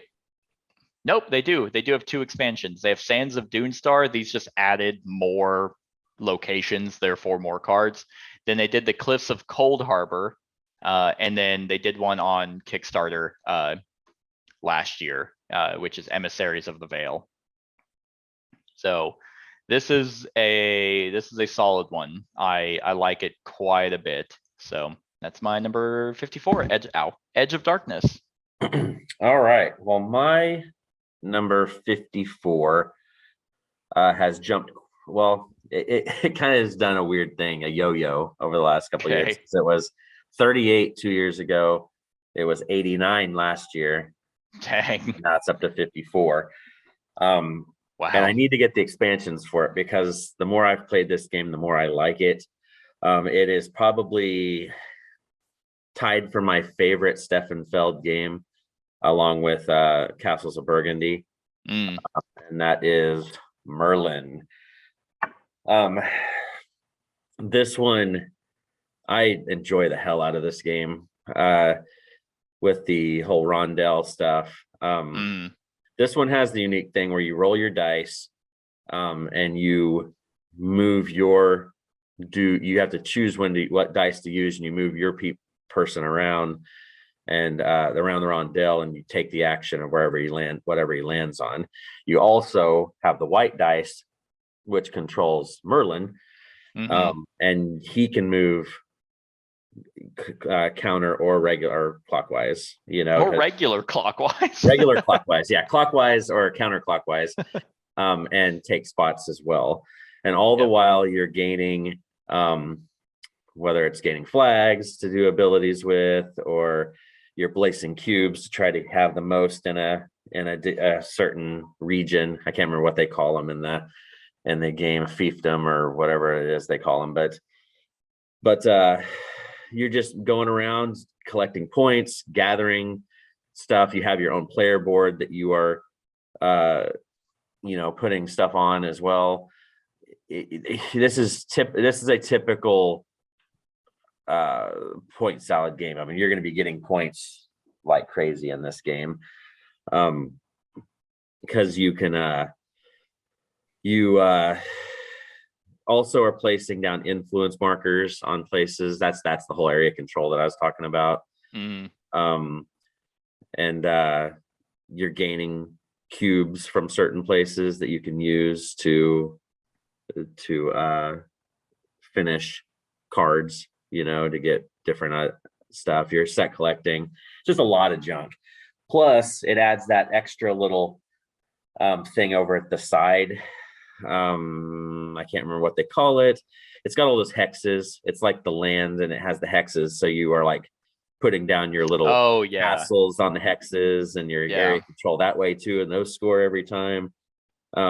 There's just a lot of ways to gain points on it, and it's just a good one. I like how it feels. I don't have any expansions, but I want to try the expansions to see the extra stuff. The local game store has had the big box, and I'm gonna be honest, I thought about getting it. If this had the Castles of Burgundy dice mitigation, it would be solid, but that it technically has it. Like, I can't say it doesn't. It's just so hard to get those apples. And to get the apples, you have to be lucky enough to get to the spot that gives them to you. So yeah, if there was just another way, there's a balance there. You don't want to have too many, because they might as well just pick the pip you want. But at least there needs to be some way to get more than 2 a game. Yeah, because the last time we played, I was able to get the apples, so I kind of had a stranglehold on stuff. Yeah, because the area control is huge. Like, you get a lot of victory points that way. And there were multiple times when I was playing and I'm like, I can't even compete there because I can't get to that spot. Yeah. Oh, and then I Like- also, yeah. I also forgot about the invaders part too, because you're trying to get those things. Because remember, you draw at the beginning where you have certain colored things guarding your parts of the wall, and then there's certain Mhm. colors of invaders coming your way, and you need to make sure and try to have them covered, or else Yeah. take you to, or put shields there to block. Yeah. There's just a lot of stuff with this. Like if I could find the big box for a good price, I'd jump on it in a heartbeat. And then just sell this, and then I just can sell this. yeah, I can swing by my game store if you want. Well, I need to look and see how much it sells online because I don't want to spend a fortune. I know, right? But yeah, this one is one that I wanted for a long time when it came out. It took a while to come out over here in the States. Because it came out over there in Europe first. So I was just waiting when it finally came out. I was very, very happy with the results of it. So that's my 54. All right, good deal. Good deal. Yeah, I was trying to see on the couple places that I go with online. It's not on either of them. The base game isn't even on there. So weird. Weird. All right. My number 53. We're back to new games, like the cream of the crop. So my number 53 is, like I said, new to the list, and this is a storytelling game set in it's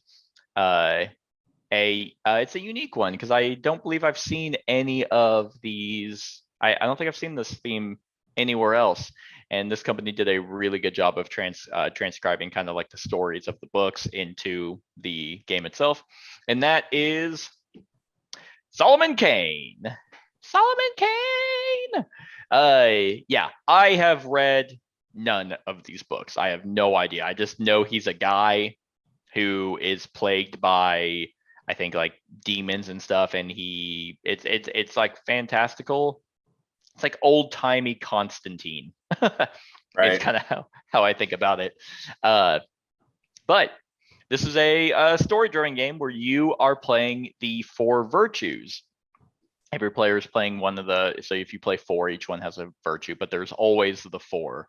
And they're the ones that are trying to dictate what Solomon Kane does. He's a player on the piece. He's just like other miniatures, and he will do certain things. So you as the players have to utilize dice and dice symbols to get him to actually do what is the best motive of what you feel you want the story to go. There are a ton of different stories in this, and some of them are multiple acts that, based off your decisions, then that'll be the outcome, or maybe based not off your decisions. If just the outcome of something, like let's say you have to rescue a little boy and you take your sweet time getting there, and by the time you get there he was eaten alive or something, then you don't fail. It's just like, okay, well, you could have gone to 13A, but now you're going to go to 13D, and that's kind of the outcome. So not every single story is like that. They're like one of the expansions is the Right Hand of Doom that does have different outcomes. So it does have a little bit of choices, but it's not as sprawling as some of the bigger ones.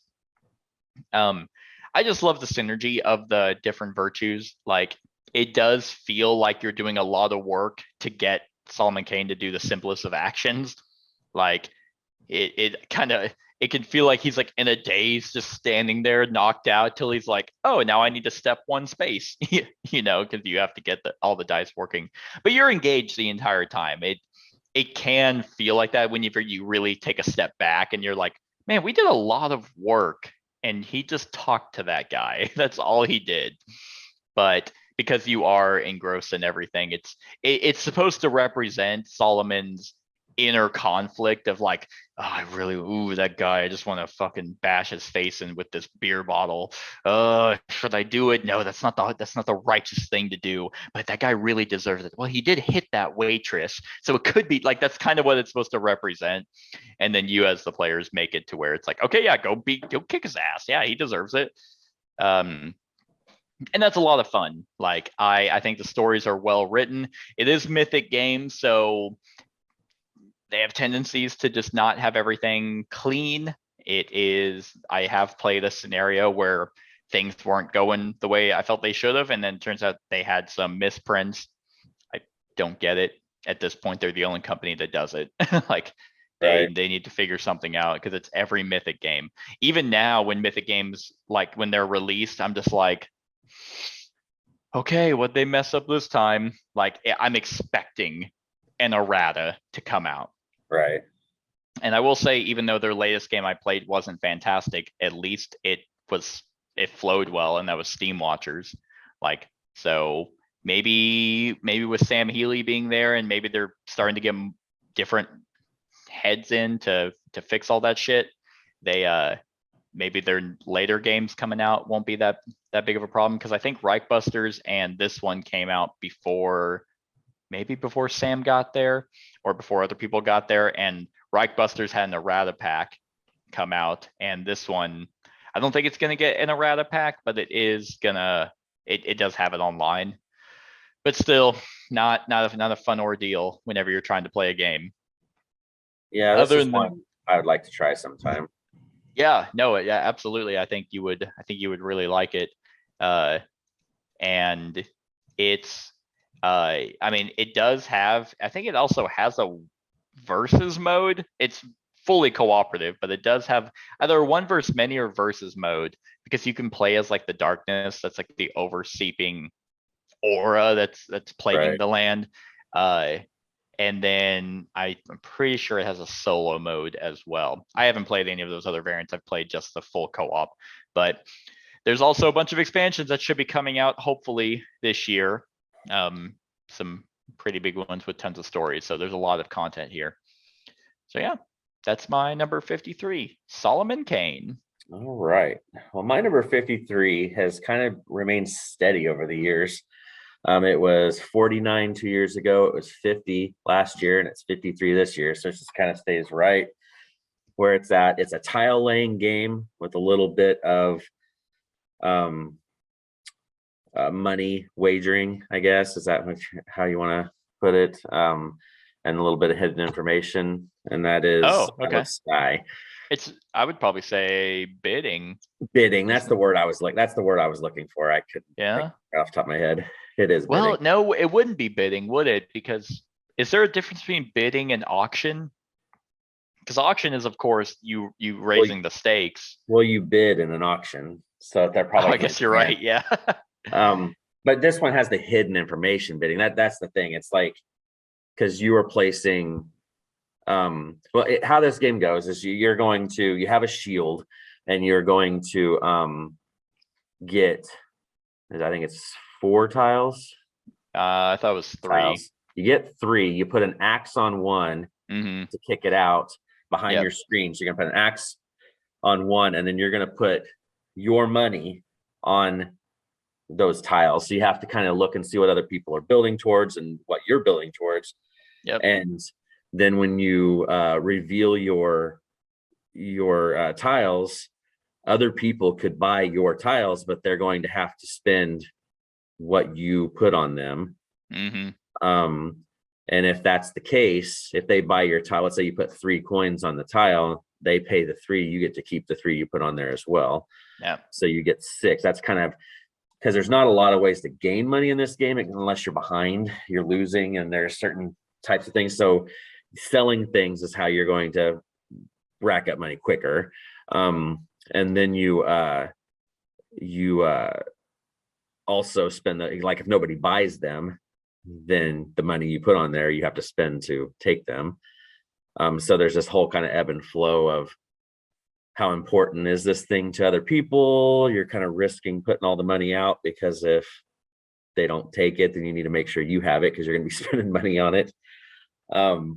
This also was one of the first games that I had played that had those. A lot of games have it now, where different things score on different rounds, and they kind of wrap through like A and B score, because it has a ton of winning or scoring conditions that you lay out at the beginning, and there's a bunch of variation on that. So like A and B will score in the first round, and then B and C may score in the next round, and then B and D on the next round. So they kind of, you can't just build for one thing. We were talking about that, I think, with cartographers at one point, because it Yep. does the same thing. And plus there's just this is like an advanced Carcassonne in a way. I mean, the tiles look almost identical to Carcassonne, but there's little symbols on it. So there's you're collecting certain symbols that could score in different odds and ends. When you place down, the other way you're getting money is when you're placing down the tiles that have the coins on them, as long as they can connect back to your main castle or city, then you get those points as well. There's just, this one's just it's got some good decisions, and I like that hidden bidding thing. It's that you're kind of gambling on what other people are wanting to do and everything. So I haven't played any of the expansions for this yet. I own them. Yeah, I don't know what they add or what, but just base game alone, I mean, it's just a steady game right in this area. Like I said, 49 to 50 to 53. I mean, it's just right in that area. Yeah. So no, this one's a really good one. Alexander Pfister's, I want to say at least one of his first games. One of his early ones for sure. Yeah. I want to say he did. Hold on. I want to double check something just to clarify. He also did Oh My Goods, which was a small card game. Yeah, I think that might have been his first one. But yeah, this one is very solid. Interesting tile auctioning, right? Where you're engaged the entire time, because you're trying to hopefully make money on what people might desperately need, and you could easily look and see, oh man, that person really could use this tile. I don't necessarily want them to have it, but they might spend 10 gold on it. Right. And if they do, that's a lot of money for me. Yeah. And it's really cool. And it also, the tiles are a little trickier to lay because they have the water, the mountain, and the grass. So you have to match up perfectly. So it kind of, I don't know, when the finished product always looks neat. Yeah. On the table as well. Yep. Nope. This is a very solid one. I don't believe it is on my list, even though I did actually play it in 2021, but I tend to look at the games that I actually own and that are on my shelf, and this one wasn't considered yet, but it probably, oh no, it was. Oh no, that was last year. Oh nope, it was considered this year. I lied. It's just not on the top 100. Right. All right, good deal. My number 52 is a game I have been playing a lot of, like a lot of lately. I have 2 more things to play for it before I have now done everything, but this is an exquisite game with a lot to it, very heavy co-op game, and that is Too Many Bones, a dice builder RPG, which dice building is not something that I see a whole lot. I guess Roll for the Galaxy would be a dice builder, in a way, but yeah.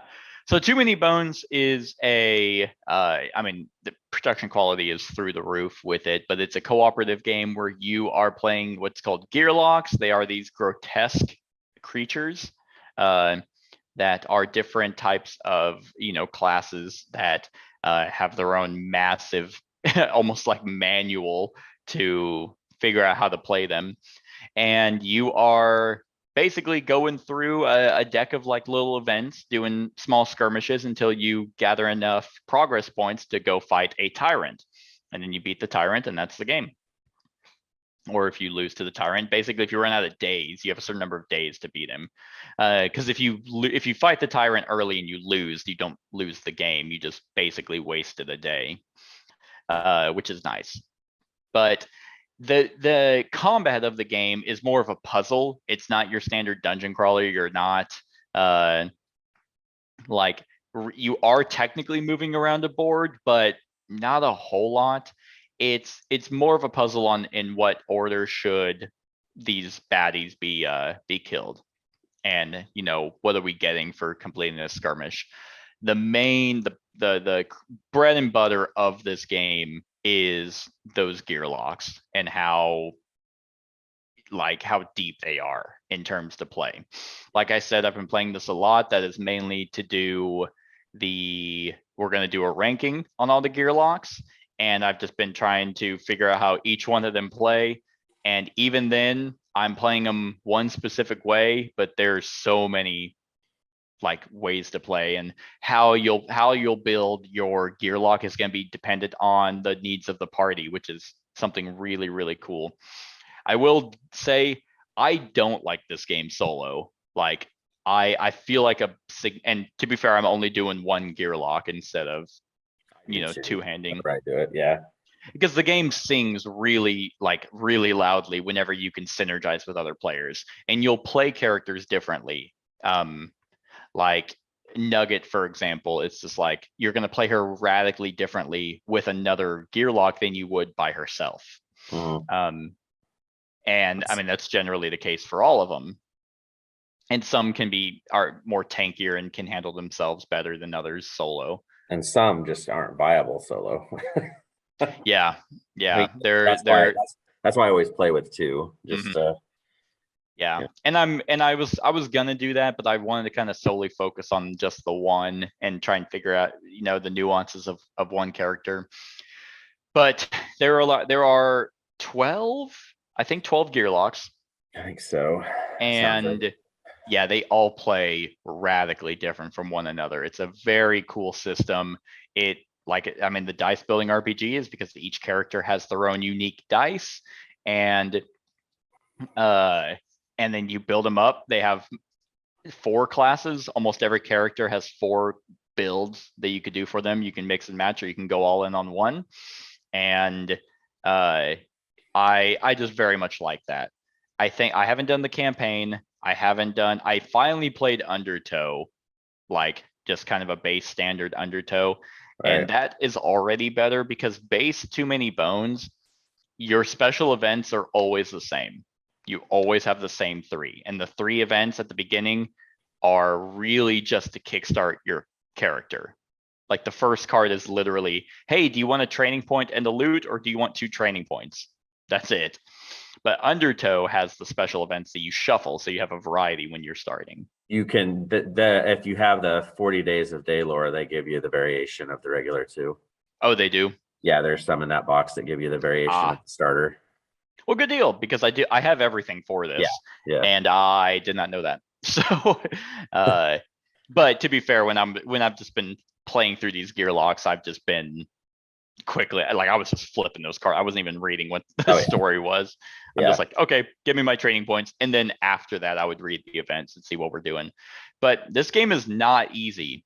You could easily, there's some baddies that come out and you're like when I'm doing it solo, I'd be like, okay, what level 5 baddie? Not that one. Because I'm it's I have 3 health, and it's this guy has 6 health and he has hardy, meaning he only takes 1 damage. I'm no, this guy is gonna destroy me.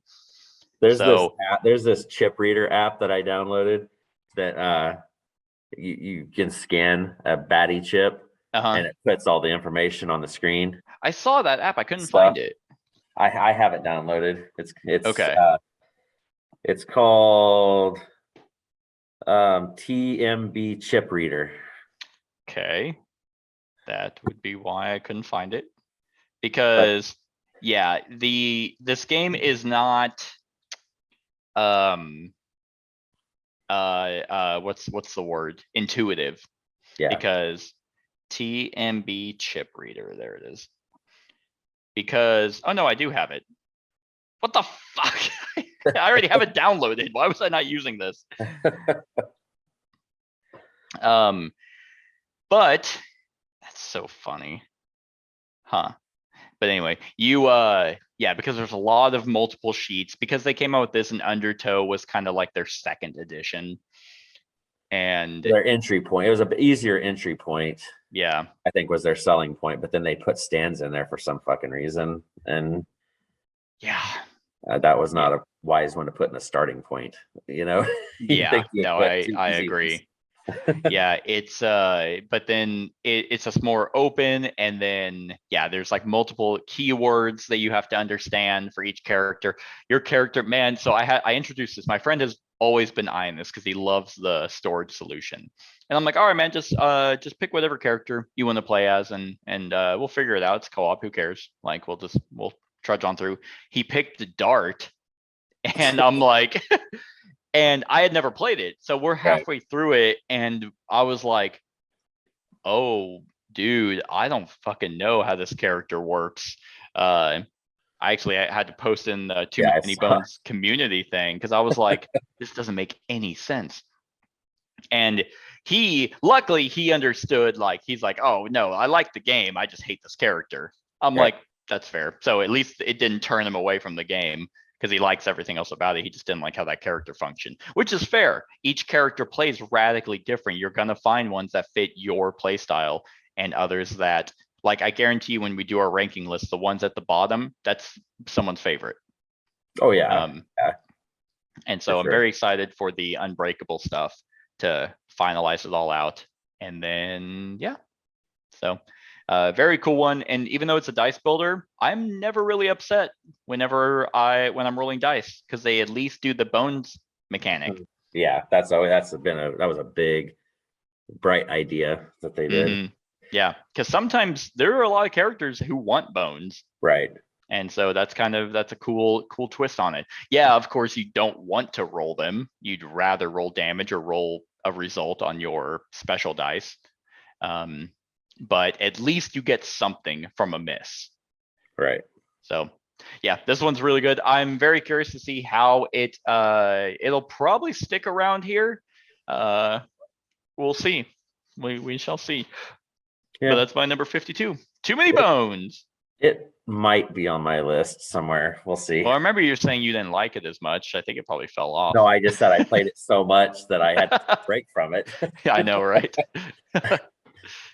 All right. So my number 52 has fallen, and I think it's just because I've been playing the app a lot more because it was 12 2 years ago, 30 last year, 52 this year. It's my wife's favorite game. I haven't played the physical version for quite a while, except for the 2-player variant or version of it. And that's Seven Wonders. Wow. And like I said, I've been playing the hell out of it on the iOS app. I play tested for the iOS app. Okay. So that's been the way I've been playing it the easiest, because you can play a game in like 5 minutes. I've been in any other time because my kids don't play with us anymore. So pretty much we just play duel if we're gonna play this, the two of us, obviously. But this one's, the old granddaddy of the card drafters, and a lot of iconography. But once you pick up the iconography, it's a super fast, super fun game. The scoring at the end takes longer than the game does, really, as long as when everybody knows how to play. I'm amazed there's apps out there for like between two castles, you can just scan your thing and it scores it. For Nidavellir, they have an app. I'm amazed there's not a Seven Wonders. There is an app for Seven Wonders. Oh, okay. But it's not one of those scan things, at least back when I used it the last time, because gotcha. It didn't save any time. It was like you had to say, how many points in blue do I have? Okay. How many points in yellow do I have? Type that in. You know, so like you were still having to calculate. Just like, okay, so I have a fucking calculator. I can add all this stuff myself. So I would be surprised if there isn't something that does it.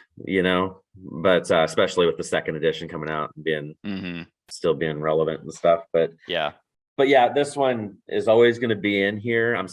I don't know. It just fell this far just because I haven't played the physical version for a while, but I still love this game. That's interesting that it sounds like you didn't consider playing it even though you were playing the app. What do you mean? Like it fell, even though you said I've been playing the app a lot. So I figured it still would have been higher up because you are technically playing the game, just I not physically, guess know? it's, yeah, I mean, it's Like just if I were to play, because I was playing Gloomhaven on Steam, which spoiler, I actually hate it on Steam. yeah. But it's like I would still consider you that playing the game, but yeah, I don't know. That is interesting that it still fell. I mean, it's so, I don't know if you've played the app for this or I not, have not, no. but I mean, it is so, it's almost, I like it. It's just almost too streamlined. I see. Like it literally, because you don't have to do any math. Like this card, I'll take this card. I'll take this card. I'll take this Okay. card. Oh, that age is over. I'll take this card. I'll take. I mean, it literally Gotcha. takes less than 5 minutes to play a game. I see. I'm not even joking. So it's not even like you're playing the game, but yet it's not like you're not really playing the game. I You see. know. Yeah. So that's why I kind of. Okay. But this is one of those we've brought up that it plays just as fast with 7 as it does with 3. I mean, and that's probably the biggest feather in this game's cap is that there isn't many games you can say it plays the same from 3 to 7. I mean, that 30-minute time limit, if all 7 people know how to play, that 30-minute is pretty legit. Yeah, that is correct. So yep, so that's my 52 7 wonders. Sweet, good deal. I don't remember. Oh yeah, this was I already had mentioned this one. It was 88 for me. Yeah. All right. And the last one for this segment. This is also new to the list. This is the biggest stint of new games. The rest from now on, it'll be like 1 or 2 for each 10. Yeah. I didn't realize that in literally the 50s, like the 50s were all new games, which is actually a pretty good spot for new games to go, like right in the middle. All right. So, like I said, it's new to the list. It's another story-driven game where you go on some wonderful player like adventures after you have rolled some dice to create your characters, and that is Role Player Adventures. And this one may it'll go higher or lower the more I play it. Currently doing a series on the channel just to see how that goes. But we had played Role Player prior to this because you can incorporate characters you've made in that game into this one, and I wanted to see how that system works, and so far it works really well. And yeah, basically you take those made characters or pre-generated ones that the game comes with, and you just go on a story-driven adventure. Each scenario is kind of it's isolated, it's on its own, but there is an overarching story you're trying to figure out, or you're experiencing. And so the way that the game works is whenever you are doing skill checks or fighting, you can spend stamina from your stats. And so let's say your dexterity is 4, and in a particular, you have to run. I don't know, and you need red dice to do it, or whatever dex is. Strength is red. I don't remember what dex is. Green, maybe white. I don't remember. I want to say black. Green, but I'm not sure. Yeah, maybe it's green. Anyway, you can spend equal to the number of players stamina, and that if you spend that, you can pull that very specific color from the bag. And then otherwise, if you don't spend your stamina, then you are randomly drawing from this bag. But once you have your dice, you roll them, and then you need very specific colors and numbers for the skill check and the level that you are on. This is what makes the game very difficult. But it becomes an exquisite puzzle when doing this, because you have cards in your hands, you have traits and skills and items that allow you to mitigate dice. It can be like, hey, I have this that allows me to turn a red into a blue, and we need a blue. It's like, oh, if you play that, then I have a card that lets me turn a blue into any number we want. So you're working with everyone to mitigate the dice that you're getting. You could get lucky and be like, oh, we need a green 3, a red 2, and a purple 5, and those are the 3 colors you happen to get, and you happen to roll those numbers. chances are that's not happening. However, there are so many ways for you and the other players to synergize card effects to mitigate, and sometimes you just didn't get it. Like, you either didn't choose to play stamina, or you don't have the skill set in the party to mitigate the dice, which can be frustrating. I very much understand that, because in games like this or in D&D, you want to succeed all the time. But in D&D, you don't. You happen to be the heaviest fucking, you have to be a 300-pound paladin, and you need to swim. Sorry, you can't. You can't swim. You weigh 200 tons. Like, it's just not happening. And that can happen. That's supposed to be the thematic reason why you can fail skill checks. But the game's not over. Like, we had one instance, I'm not gonna spoil anything, but then the second mission, we had multiple options to do a very particular thing. We chose not to do them, and we did one. It was like, hey, well, we could scout ahead, or we could fight. We could probably fight, and we got fucked. It's like, we were like, yeah, probably should have scouted ahead. But because even though we failed, it wasn't just like, oh, start over. That was just something, it led to another story moment. And that's what I think a lot of these games need to do. That's something Gloomhaven drastically fails at. It's like, you failed, start over. It's like, I don't know. I'm not doing that.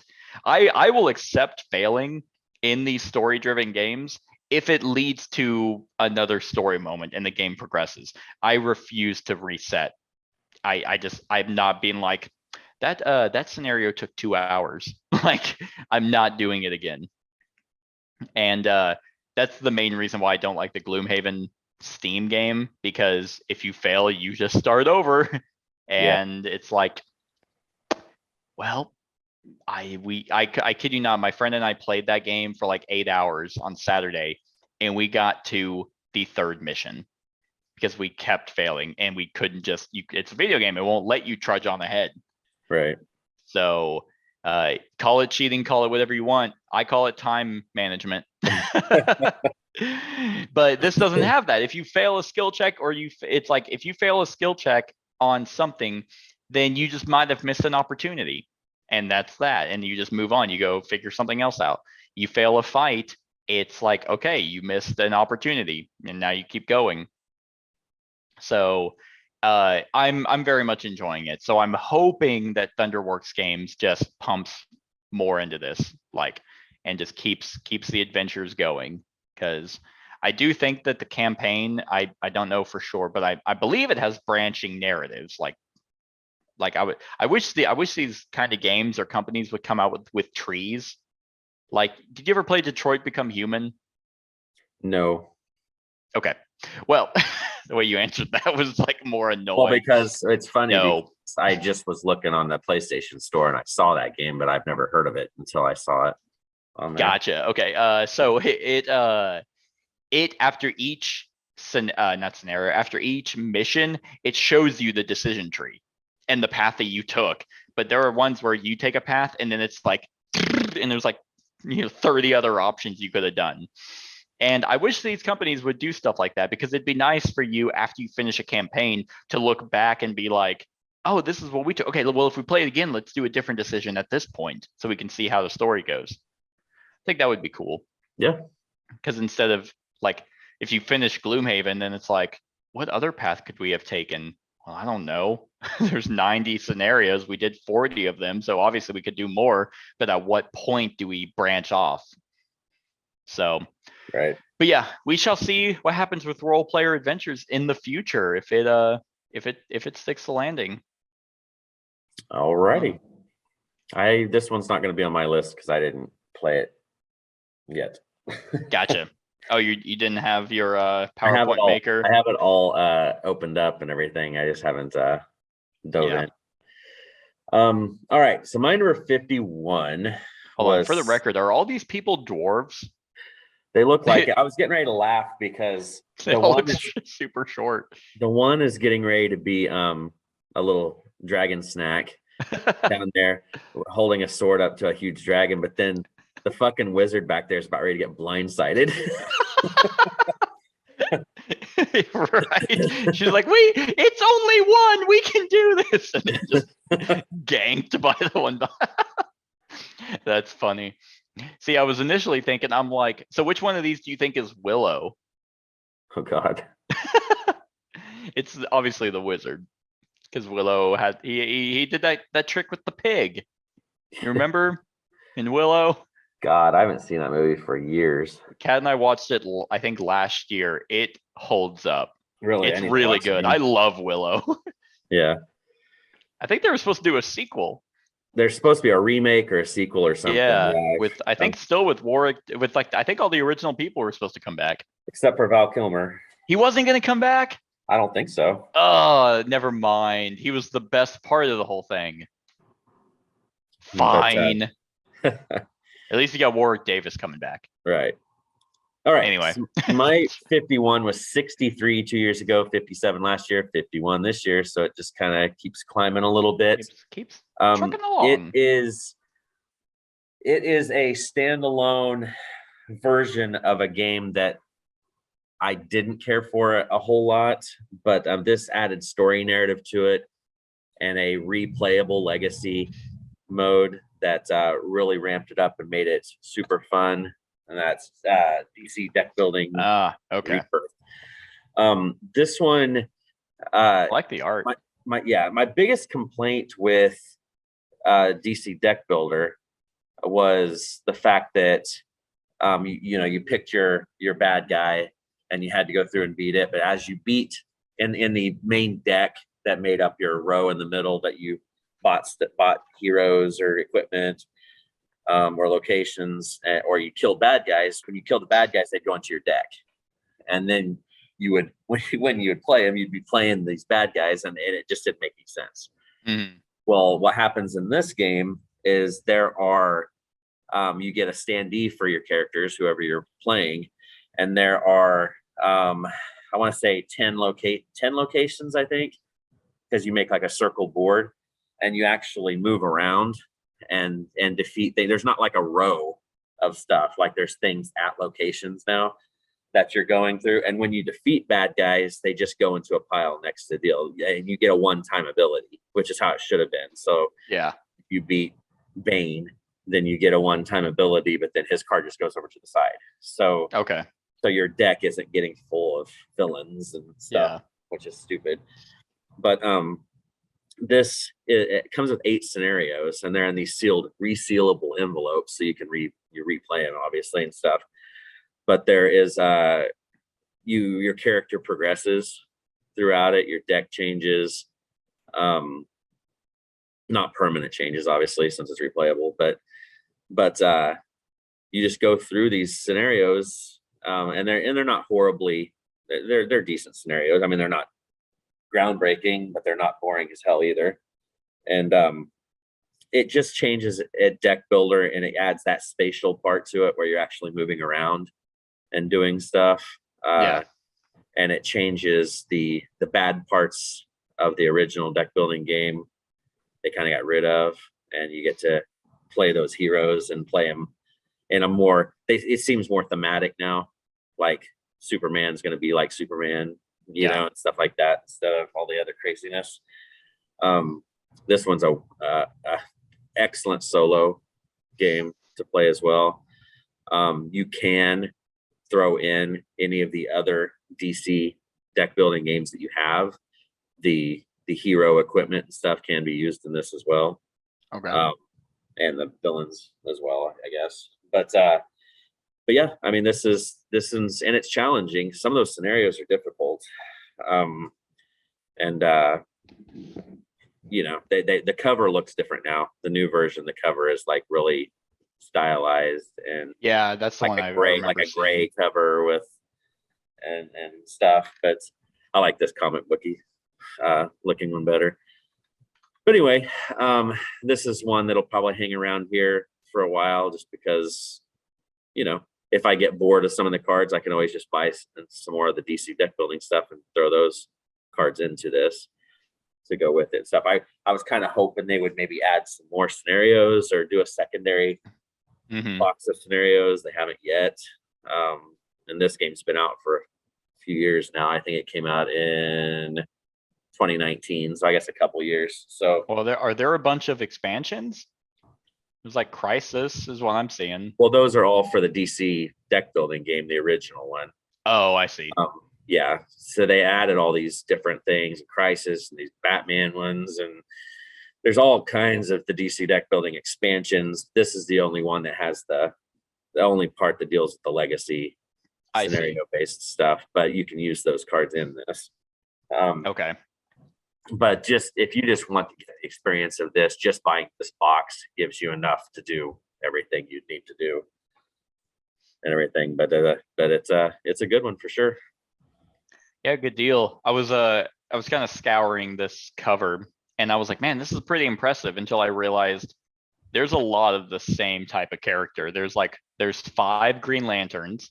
Yeah, the Green Lantern. There's yeah. Then you have 2 Robins, and then you have Nightwing, which is basically Robin. Yeah. Yes, and then you have multiple Supermans. There's like 2 Supergirls, and then there's Superman. And then you have I was just like, man, there's a lot of similar characters like on this cover. Yeah, How lame. I mean, Superman is really the only DC character I really care about. I'm more of a Marvel guy. But yeah, I like Batman. I like Green Lantern. I like Flash. I do like DC characters, but they're all just so OP. I mean, it's comic book. Marvel has the same OP characters too. I just think they're all vanilla. Yeah. Like Marvel is a little more new age, I think. No, I agree. Eternals, all right. The Marvel's Eternals movie is the DC Marvel movie. Yeah, which is super, which now is on Disney Plus. Yeah, I think I'm gonna watch it this evening. Yeah. All right. So that was that, everyone. That rounded out the top portion of the top 100. So now we can quit, talking through our teeth, and we can really start really mentioning great games. So the next segment will, of course, be 50 through 41, and we're just inching ever closer to that top 10. But these are still fantastic games. Let us know what you think of these games in the comments below. Other than that, like, comment, share, and subscribe, and have a wonderful whatever time of day it is for you.